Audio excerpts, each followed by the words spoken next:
How well were the Street Fighter V characters received by the community when they were released and now? And then how should Capcom use that data to improve Street Fighter 6? We sort all 45 characters into how the scene feels about them, and then we go in depth on each of these sections these fighters are sorted into and why. Ain't no way I'm gonna piss off the internet with these opinions today.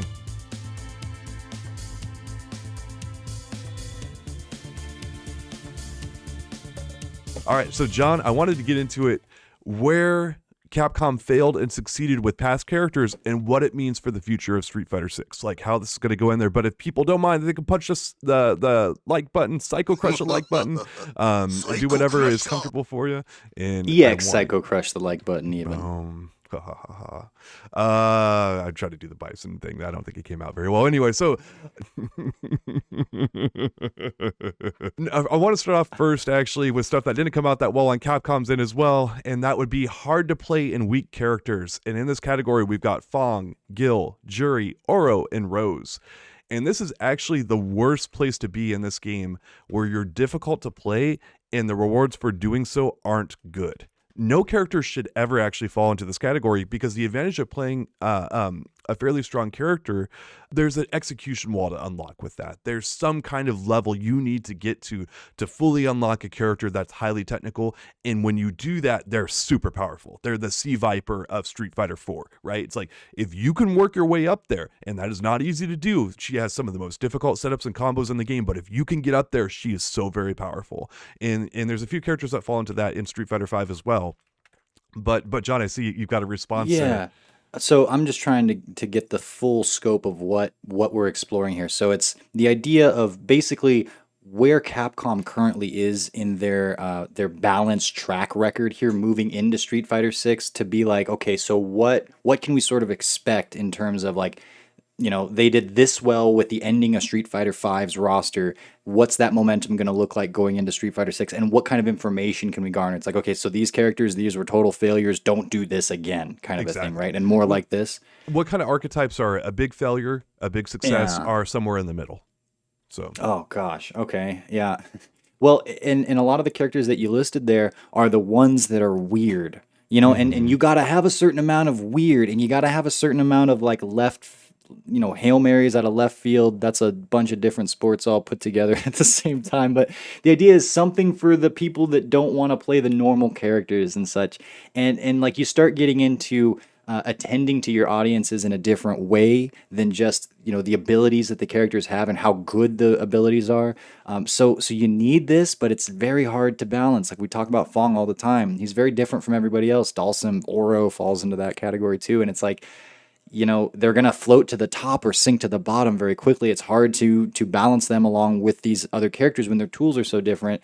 But I think you need to take a shot, but maybe reel that back a little bit and have one of these characters and be safe with them, but don't have too many. That's what I would say here. Do a little bit, not too many. Yeah, and too many of these characters came in that they're very popular. Jury is very, very popular. Gil actually has quite a bit of popularity, you know, despite being a new character, and Rose is up there as well. And just too many of these characters just fell flat. And the big problem is, if someone can mash their face on the joystick and beat you, the next category we're going to talk about here, that's a really bad look for your game. You have to reward skill. And these characters, you know, they take a ton of skill to use. They just don't give you much bang for your buck when you go back into it. But so getting into the next thing here, easy and too strong. We have Balrog, Cammy, Falk, M. Bison, Rashid, and Urian. All these characters are just too damn strong for the effort they require to play them. And people might be surprised to see Falk in here. I was going to say I'm surprised to see Falk in there. Yeah, there you go. But she has some of the easier combos and moves in the entire game, and her rewards for stringing these things together are just a bit too good for what's required of her. We're seeing Falk actually win quite a bit in tournaments, and I see her a lot online. She's become one of the more popular characters. Now, I don't think Capcom should obliterate Falk, but oh no, okay, well, there's a head in the hands moment here. What do we got? Okay, so there's two things going on here. There's John, you, that is paying attention to a lot of detail, and then there's the community who, and I'm part of this in a very significant way, who's just like, Falk's a bad character, and you guys have talked about her like she needs buffs and she's not good enough and she's so bland and no one cares about her, and now you're saying she's too good. That's not what you're saying, but that's what everybody's hearing right now, and that's what everybody's commenting in the comments. Like, that's on fire right now. Follow my Twitter feed. Follow my Twitter feed, because I actually asked for Falk nerfs, and I think they're coming in this update here that we're going to get in the next few days. But again, I don't want Capcom to obliterate Falk. The whole premise of her design is that she has easier to do things, but the trade-off is she's supposed to be a bit weaker overall. Right now, that's not the case. Again, that is a character who's high up there in terms of winning tournaments and doing very well in tournaments and doing very well multiple tournaments right now. She's doing quite well. But these cast members, like far more egregious, of course, are still the Bisons, Rashids, Urians, Balrogs, Camis. You have her sandwiched between Cammy and M. Bison. That's also a big part of it too. You don't see those names listed like that anywhere. Yeah. Again, these characters have the most basic execution stuff in the entire game, and for the most part, their rewards for doing this basic stuff is just too darn good. So I know Falk would be a jump out one, but of course we've got the other category characters. We've been bringing them up for like 5 or 6 years now. Like she just looks really weird in the middle of that list. Yeah. But where would you put her right now on the tier list? If I mean, and I hear you, because she's evolved. Like season 5, she's gotten buffs. 20. Yeah, she's a top 20 character. She might be top 15. She's somewhere around the Sakura range. And for a character as easy to play as Falk, that's a little too good for her. She's just like, her combos are just a little too easy. This stuff is a little bit too easy. And again, she's winning tournaments now. That is something that very few characters in this game ever do. And Falk is winning tournaments. And it's like, that's fine if she's winning them, but I don't know if she should be winning them this easily. That's kind of the big thing. And I play against quite a few Falks online. She's just a little bit too much. So. All right, fair enough. Next category, miss the mark. These are the characters who definitely have fans, but just based on their history, they didn't connect with their long-term players who have really put a lot of time into them and really care a lot about them. And that would be Alex, Chun-Li, Cody, Kage, Necalli, Sagat, and Vega. Obviously, Necalli is a brand new character, but for the most part, these are characters who kind of came and went and really just kind of missed the mark, where they left fans mostly disappointed with just kind of you had a great opportunity to do something with these characters, and they never really connected how they should have. And Chun-Li is a poster child of Street Fighter. She is one of the most popular characters in there. I think she was a better character in Street Fighter 4 outside of Season 1. If you throw Season 1 out, I think that Chun-Li was more played and more well thought of in Street Fighter 4 than she is in this game. And she wasn't that great in Street Fighter 4. For the most part, she was kind of like a mid-tier character. Like, you had people who played her, but she wasn't like a dominant force. And she had good matchups, and so sometimes it felt like she was especially strong, but those are in particular matchups too. Yep. And then I'm talking to a lot of Vega mains. They hate how they changed him into a motion character. Sagat has just pretty much never made an impact in this game. Necalli was only good when he was stupid. And it's like, and they messed up everything with him. Evil Ryu, or Kage, however you want to term him, is, generally one of the more popular characters, and he's never caught on. Cody, I wish I had Majin Tenshin here just for this bit so I could watch his face get red and just watch him get as angry as humanly possible about him. And I don't even want to get started on Alex. Capcom needs to look closer at these characters and not repeat the same mistakes this next time around. They have to go like, okay, these characters kind of collectively did not work in this version of the game. Let's not do that again. I was surprised. We ran a poll recently on the front page asking the characters that people don't want to see come back. We did a video on that too, but the people that don't want to see come back, and Evil Ryu and Kage, those were both independent on the list, and they both popped up really high. It's like Kage, I think, was in the top 10, and Evil Ryu was just outside of it. And I was surprised because he's so popular here. He's one of the most played characters if you look at the CFN stats, and I think he's cool. I never had an issue with him. I didn't realize people didn't like this character. I thought Evil Ryu was kind of a favorite. But yeah, he's kind of not a favorite. And if he's as popular as he's been, and people still aren't really engaging with him, enjoying him and such, I think that is a bad look. So I guess I can agree that it missed the mark, at least looking at it from that point of view. So getting into the next part, this is not as egregious as the first 3 examples here we have, and this is the need tweaks area. This is like, okay, these are mostly successful characters, I think, kind of, and have been well received by the community, and maybe they were too strong or too weak given their context in past seasons. But overall, I don't look at them as gigantic failures. Mhm. And some of these have either been very good at some points in time and fallen off, or they need a few more adjustments to get them into a better spot, and they're not that bad, right? And that would be Dalsum, Guile, E Honda, Ed, Karen, Colleen, Lucia, Luke, Armika, Ryu, Sakura, Seth, and Zangief. Quite a few characters actually in there. And one of the things that I know people are immediately going to jump out with and go, Zangief just needs some tweaks. And it's like, yeah, he does, because that mofo is one of the last people on the planet you want to be a dominant character. He is when Zangief is dominant, you have a bad game on your hands, usually. Mm. So tweaks in that, like, he needs to be a little bit better, I would make him a little or better. He's a little too weak, but actually one of the things that Zangief needs the most right now is having like the Urian matchup and a few others nerfed down. He just mostly falls apart because some of the cast members that are a bad matchup for him are really good right now. just destroy And so him. you Yeah. can kind of fix that a little bit, but also you're playing Zangief, kind of thing. At the end of the day, you better learn to deal with your bad matchups and hold those, because that's Zangief. It's very and interesting, like the onus on, what is it, the character or the player, I guess both. When you're playing certain types of characters, it's like they're in their own category. This applies a little bit to Falk and how we were talking about her earlier. Talking about Zangief, it's like, okay, so I want the character to be a certain level of good, but there's an immediate ceiling that pops up on Zangief because I think he's a grappler, and we don't want grappler characters to be the best in the game. And then there's an immediate ceiling on Falk because she's an easy input, easier to play character, and so you don't want her to go past a certain level. And I don't know how much we really consider that when putting together tier lists or assessing a character, especially with regards to everybody else. But that is a fair point to make, and it is such a point that you can make that puts Falk, in a list along with Balrog, Cammy, Bison, Rashid, and Urian, or that puts Zangief in the just needs tweaks as opposed to the miss the mark category of this. So it's interesting. I just wanted to point it out because it yeah. kind of struck me. Yeah, Zangief players, of course, will complain up and down about it, but the bottom line is when Zangief has been top tier, the community has collectively said no. It's just like that is a bad game that you have made at that point in time. And the game is far better when Zangief has to work to set up all that kind of stuff. And he's very powerful once he sets up his stuff, but he needs to work very hard on that. And he's going to have to deal with some crazy ass matchups and other stuff. But that is Zangief. And we have seen players who are very dedicated and passionate about it unlock that consistently over and over and over again, even when Zangief is low tier. So he does not need to ever be high tier and should not ever be high tier because it's bad design, because it's as we were once told by Combo Fiend, is basically like the Indiana Jones, rolling down the hill boulder, kind of thing. And it's like Zangief starts off the match and you are literally running away from him the entire time if he's so good. You're not able to build up like some kind of defense and some kind of wall that he has to break his way through. He's just already on you, and that's what a high tier Zangief generally has always done, and why we go away from it.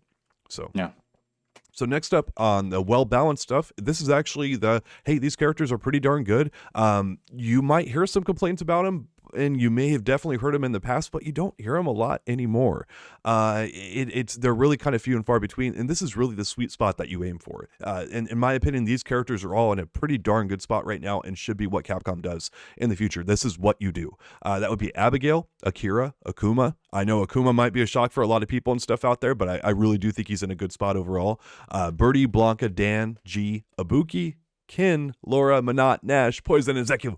John, any of those jump out at you? Not Akuma. I think Akuma is pretty decently, like, he's still strong, but he's not destroying everyone. Birdie is interesting because, while I don't disagree that he's not pissing people off really, he's also kind of not a character, in the way that Nikali feels like not as much of a character anymore. It's like a character that you've gotten to a good place balance wise, but like when they're there, they don't pop. Something like that. And I'm not saying that Nikali's necessarily to a good place balance wise. Maybe he is. I don't know. But He's probably but not, with but yeah. with Birdie, no one's happy. It feels like, and that's the thing. It's like you can get to a good balance, but it feels sterile, and there's more to the equation than that. But Yeah. Blanca. Well, Blanca and before we Laura. move off of Birdie, Yeah. he's still a very heavy presence in tournament. You will see a number of Birdie players up there. Well, very heavy is maybe a little bit too much of a descriptor of his weight and not his actual presence in a tournament. But he is still played in tournament. He's not like a Rose or something like that, where it's like, okay, I never see this guy or girl in tournament, type of thing, or a Sagat.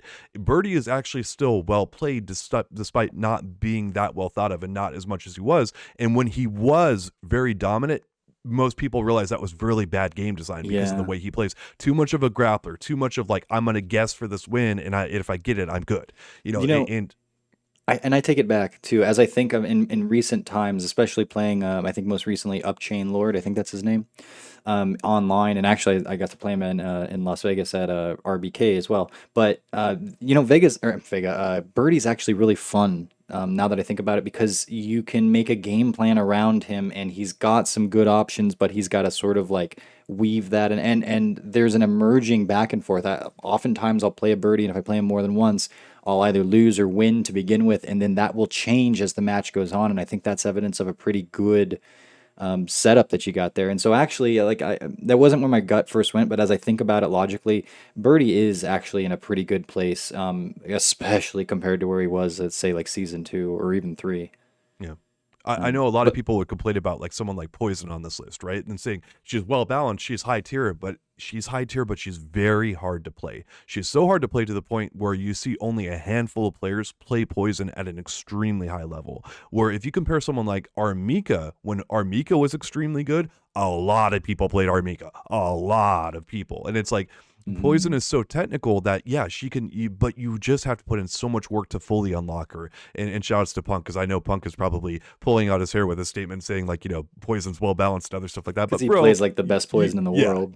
But he also plays Karen too. So shout outs to pro players with their opinions about some of this stuff, and they're like, hey, just ignore my main, and I'm going to talk about other people's mains and other stuff. But yeah.